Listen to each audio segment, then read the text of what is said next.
नमस्कार, मैं छत्तीसगढ़ अखबार के यूट्यूब चैनल इंडिया आजकल के स्टूडियो से सुनील कुमार। 7 अक्टूबर 2023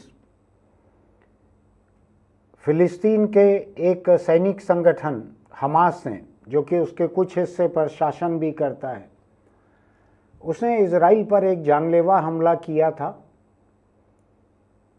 तकरीबन 1000 लोगों को मार डाला था और कुछ 100 लोगों को अपहरण करके बंदूक की नोक पर वह फिलिस्तीन गाज़ा वापस ले आया था।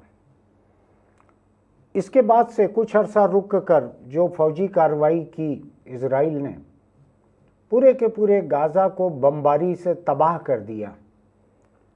20 लाख से अधिक लोग बेघर हो गए, पूरे मलबे में तब्दील हो गया है गाज़ा।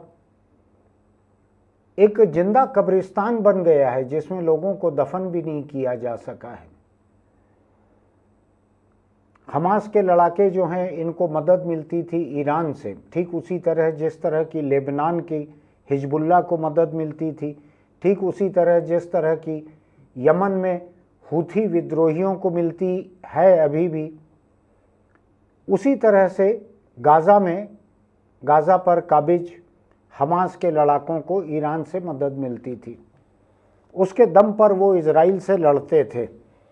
लेकिन इजराइल ने ईरान के वायुसेना के ठिकानों पर जिस तरह से हमला करके उनको बेअसर कर दिया, न्यूट्रलाइज कर दिया, तबाह कर दिया उनको, उसके बाद ईरान भी शांत है। ईरान को समझ में आ गया कि वो उसके हाथ पैर सब कट गए हैं। उधर हिजबुल्लाह को मार मार के उसके पूरी लीडरशिप को ख़त्म कर दिया इजराइल ने, जो लेबनान में रहकर वहाँ से इजराइल पर हमला करते थे। गाज़ा से हमास, जो कि वहीं का है, वो जिस तरह से इजराइल पर उन्होंने अक्टूबर 2023 में हमला किया था, और जब से ये जंग चल रही थी, हूथी, इन सब के ऊपर इजराइल ने हमले किए। और इजराइल उस पूरे इलाके में, मध्य पूर्व के इस पूरे इलाके में पिछले कुछ महीनों में एक एक करके हर मौके पर, हर मोर्चे पर जीतते हुए अब एक विजेता की तरह वहां पर रह गया था। लेकिन एक कसर रह गई थी।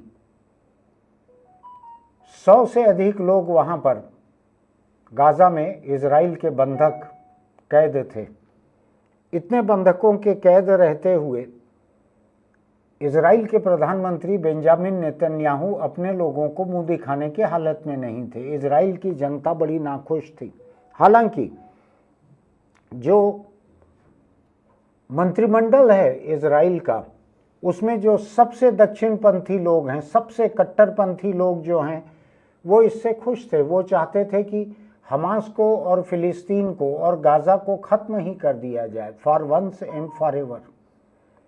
लेकिन हो नहीं पाया, वैसा हो नहीं पाया। अंतर्राष्ट्रीय दबाव बहुत था। अंतर्राष्ट्रीय क्रिमिनल कोर्ट ने नेतन्याहू को युद्ध अपराधी घोषित कर दिया था। वारंट निकले हुए थे नेतन्याहू के खिलाफ, इजरायली प्रधानमंत्री के खिलाफ। इजरायली प्रधानमंत्री देश के भीतर भी लोगों की नाराजगी झेल रहे थे। नेतन्याहू के खिलाफ वहाँ पर कुछ क्रिमिनल केस चलना बाकी हैं अदालतों में।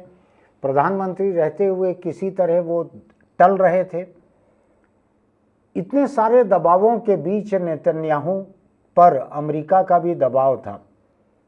अमेरिकी राष्ट्रपति जो बाइडेन, जिनका कि ये आखिरी हफ्ता चल रहा है, आखिरी के 5 दिन 4 दिन बचे हैं उनके कार्यकाल के, उनका बड़ा भारी दबाव था कि ये युद्ध विराम हो जाए हमास और इजराइल के बीच।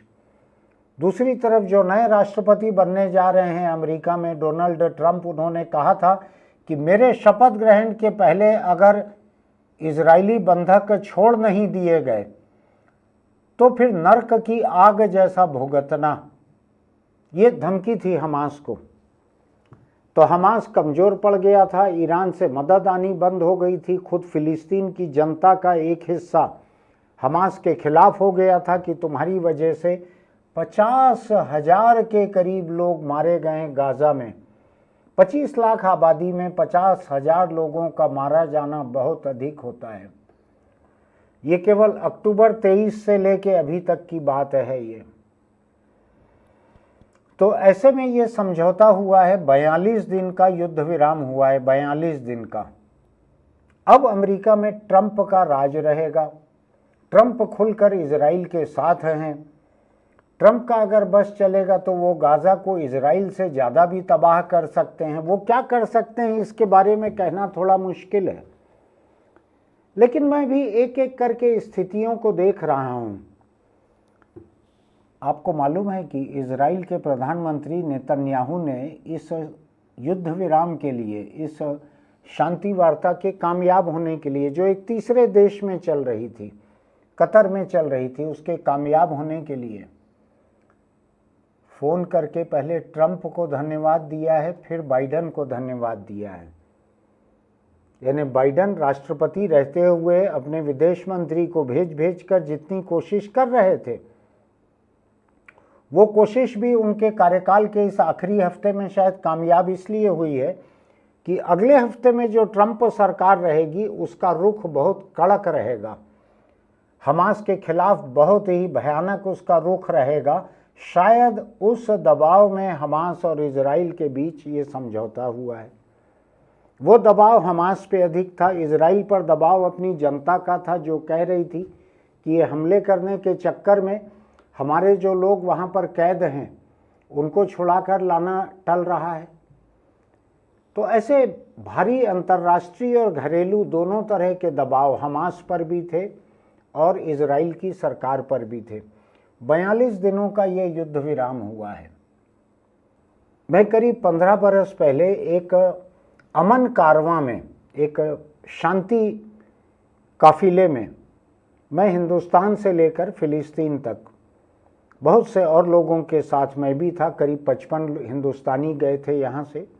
Pakistan, Iran, Turkey, Syria, Lebanon, Egypt होते हुए फिलिस्तीन पहुँचे थे। अलग अलग देशों से लोग जुड़ते भी चले जा रहे थे उसमें। 4 दिन हम लोगों को गाज़ा जाने की इजाज़त मिली थी इजिप्ट की तरफ से। वही उस बॉर्डर को कंट्रोल करता है इजिप्ट। तो हम लोगों ने देखा था उस वक्त भी शहर जो है मलबे की तरह था। कुछ एक तस्वीरें मैं उस वक्त की 15 बरस पहले की मेरी खींची हुई भी कुछ एक तस्वीरें दिखाऊंगा। उस वक्त भी मलबे की तरह था वो शहर, और अब तो 50,000 और लोग मर गए हैं। मुझको लगता है पूरे दुनिया के जो शहरी बसाहट के जो विशेषज्ञ हैं उनके सामने दुनिया की अपने किस्म की अनोखी और सबसे बड़ी चुनौती रहेगी कि गाज़ा को क्या फिर से रहने के लायक बनाया जा सकता है, या वहाँ से पूरे के पूरे किसी एक देश को, गाज़ा, फिलिस्तीन और इजराइल, फिलिस्तीन और इजराइल का अगर साथ रहना मुमकिन नहीं है तो क्या किसी एक देश को ले जाकर कहीं दूसरी जगह बसाया जा सकता है? ये कोई समाधान नहीं है, इस पे चर्चा नहीं हो रही है। चर्चा संयुक्त राष्ट्र संघ से लेकर गांधी, नेहरू और अटल बिहारी वाजपेयी तक चर्चा यही थी कि 2 देशों का फार्मूला, दोनों देशों का सह अस्तित्व रहेगा, इजराइल का भी रहेगा, फिलिस्तीन का भी रहेगा। लेकिन फिलिस्तीन ने संयुक्त राष्ट्र संघ के हर प्रस्ताव को, हर नोटिस को, सबको तोड़ा है, हर किसी को तोड़ा है। उसने गुंडागर्दी से फिलिस्तीन पर इतने हमले किए और ये 1948 से लेकर अभी तक चले आ रहा है।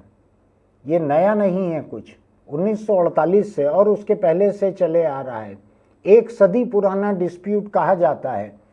गांधी ने जब लिखा है 1948 से ये हमले चल रहे हैं, और गांधी इस बारे में कई बार लिख चुके थे। उनका अखबार था, उसमें कई बार लिख चुके थे ये फिलिस्तीनियों के हक के बारे में।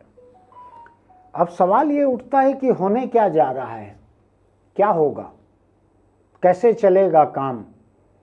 अभी फिलहाल तो दोनों तरफ, सरहद के दोनों तरफ फिलिस्तीनी भी राहत की सांस ले रहे हैं। खाने को नहीं रह गया था, नहाने को नहीं रह गया था, पीने का पानी मुश्किल से मिल रहा था, इलाज नहीं मिल रहा था। 10 हजार लोग अपने अंग खो चुके हैं, विकलांग हो गए हैं। ऐसी हालत है फिलिस्तीन की। इजराइल की सरकार जो है अपने देश के भीतर का घरेलू तनाव बहुत भयानक झेल रही है। 42 दिन का युद्ध विराम हुआ है ये। मैं नहीं जानता कि आज की दुनिया में जहां पर अमेरिकी राष्ट्रपति डोनाल्ड ट्रंप की तरह का एक सनकी बन गया है, शपथ लेने वाला है, 4 दिन बाद चुना जा चुका है, वो क्या कर सकता है, दुनिया के किस देश के साथ वो क्या कर सकता है, मैं नहीं जानता। उसको कहा जाता है मैड मैन थ्योरी। एक पागल इंसान की तरह का बर्ताव, पागल इंसान की तरह की विदेश नीति है ट्रंप की। वो कभी भी कुछ भी कर सकता है। दुनिया में किसी को कोई भरोसा नहीं हो सकता ट्रंप पर कि वो महफूज रहेंगे इसके राज में। तो मैं बहुत दूर की बात नहीं करता, इन 42 दिनों तक ये युद्ध विराम कायम रह जाए। और इजराइल और हिजबुल्लाह का बगल के लेबनान में युद्ध विराम चल रहा है अभी तक। हमास के साथ ये युद्ध विराम उसका चल जाए 42 दिनों तक। दुनिया के बेहतर देश जो हैं वो बैठकर कुछ कोशिश करें, संयुक्त राष्ट्र संघ कुछ कोशिश करे, जो कि अभी तक नाकामयाब हुआ है आधी सदी से। लेकिन फिलहाल एक राहत की बात यह है कि मैं रोज़ जो तस्वीरें देखता हूँ, रोज़ जो वीडियो देखता हूँ, जो फेसबुक जैसी जगह पर मैं फ़िलिस्तीन के जो पोस्ट देखता हूँ रोज़, तो मुझको लगता है उस दर्द तकलीफ़ से कुछ अरसे के लिए मुक्ति मिलेगी। दुनिया को इससे सबक लेना चाहिए। मैं आपको एक सवाल बतलाता हूँ। मेरे मन में एक सवाल लगातार घूम रहा है कि अक्टूबर 2023 में पहले हफ्ते में जब हमास ने इजराइल पर हमला किया था, ज़मीन के रास्ते घुसे थे, मोटर बोट से घुसे थे और हवाई रास्ते से भी, कुछ पैराशूट से, कुछ इस तरह से, कुछ मशीनों से घुसे थे वहाँ पर इजराइल में। अंधाधुंध तबाही की थी। बहुत से लोगों को मार डाला था, जो मिले उनको मार डाला था, जो पकड़ में आए उनको पकड़ के वापस ले आए थे।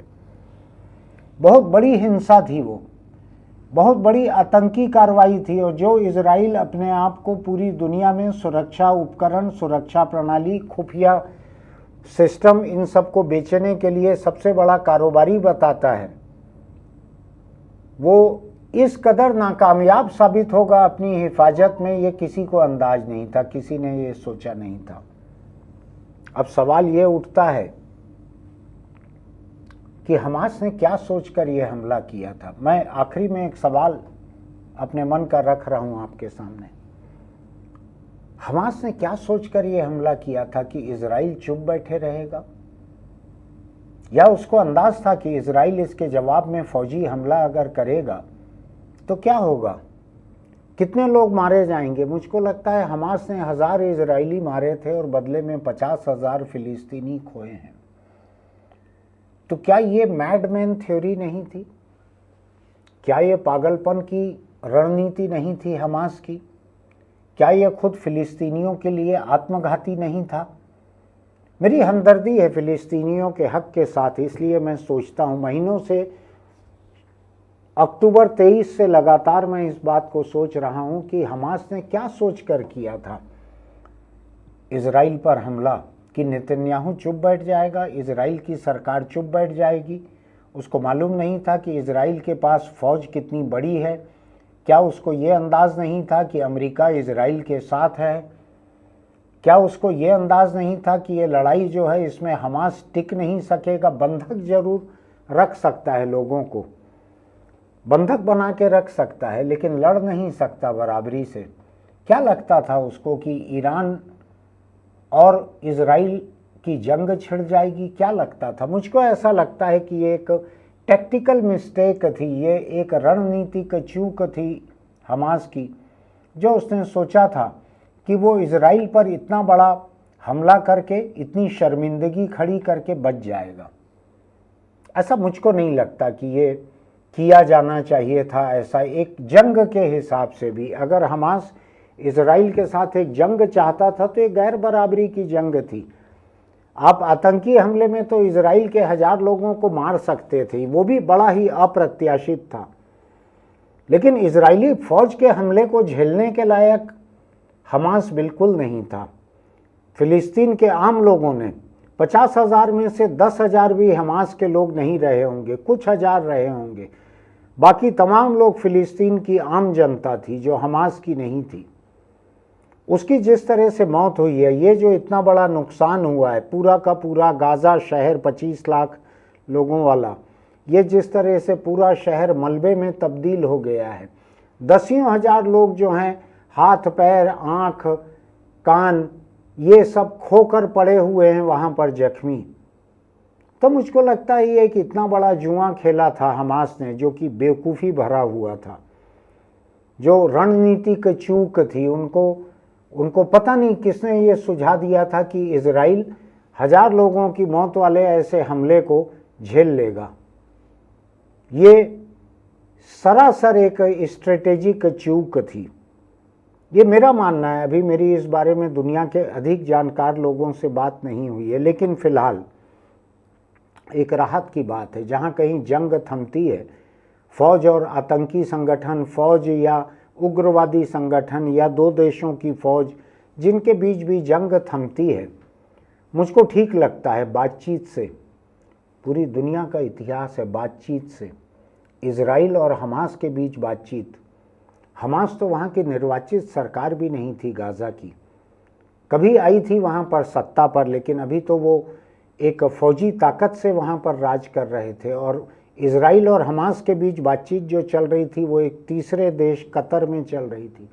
बातचीत से निपटा सब कुछ। जंग भी चलते रही, हमले भी चलते रहे। आप सोचिए, एक तरफ 1000, दूसरे तरफ 50,000 लोग मारे गए। इसके बावजूद बात चल रही थी, इस पूरे दौर में चल रही थी बातचीत। पर्दे के पीछे चल रही थी, पर्दे के सामने चल रही थी, अमेरिकी दबाव में चल रही थी, किसी भी वजह से चल रही थी, बातचीत चल रही थी। इजराइल और हिजबुल्लाह की बातचीत चल रही थी, इजराइल और हमास की बातचीत चल रही थी। ये दो युद्ध विराम बड़े हुए हैं।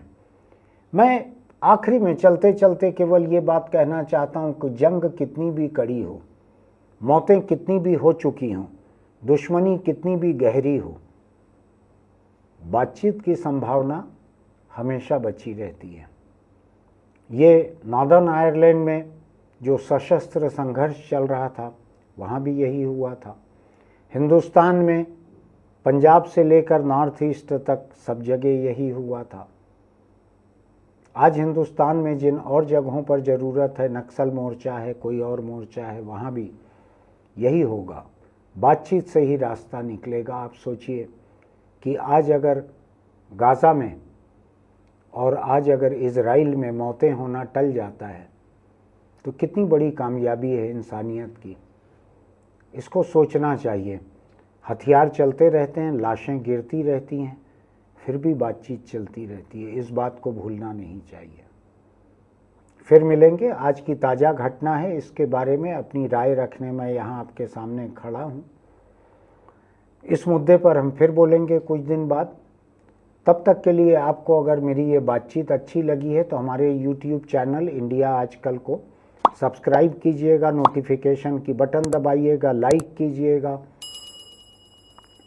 कमेंट बॉक्स में अपने कमेंट लिखिएगा, क्या कहना है आपका, लिंक भेजिएगा लोगों को। ये दुनिया की, समकालीन दुनिया की एक बड़ी घटना है ये। इसके बारे में जानकारी रहनी चाहिए। कब कहाँ पर आपसे कोई पूछे, कब कहाँ पर आपका इम्तिहान हो जाए, बिना किसी दाखिला इम्तिहान के, बिना इंटरव्यू के भी बातचीत में अपने आप को जागरूक रखना चाहिए। तो इसको सुनिएगा और भी चीज़ों को सुनिएगा, कोई अकेले मेरे कहे हुए को नहीं। दोस्तों को भेजिएगा लिंक इसका। फिर मिलेंगे। चलते चलते एक छोटी सी सलाह, अगर आप दोपहिए पर चलते हैं तो आप चलाएं, चाहे पीछे बैठें, हेलमेट लगा कर रखिए। आज ही सुबह सुबह मैं खबरें देख रहा था, छत्तीसगढ़ में 1 से ज़्यादा लोगों की मौत सड़क पर हुई है। बिना हेलमेट मोटरसाइकिल चला रहे थे, उनकी 1 से ज़्यादा लोगों की मौतें हुई हैं। अपनी ज़िंदगी का, अपने सिर का ख्याल रखिए। मौत तो फिर भी सस्ती रहती है। अगर पूरी ज़िंदगी के लिए आप कोमा में चले जाएं, विकलांग हो जाएं, हाथ पैर काम करना बंद कर दे तो क्या होगा। हेड इंजरी में ऐसा सब कुछ हो सकता है। इसलिए दोपहिए पर चलते हुए 3 लोग 4 लोग जो चलते हैं मत चलिए, बेकाबू होके गिरते हैं, सारे लोग मरते हैं। और हेलमेट लगा कर रखिए, 2 से अधिक लोग चलिए मत और हेलमेट लगाए बिना मत चलिए। फिर मिलेंगे।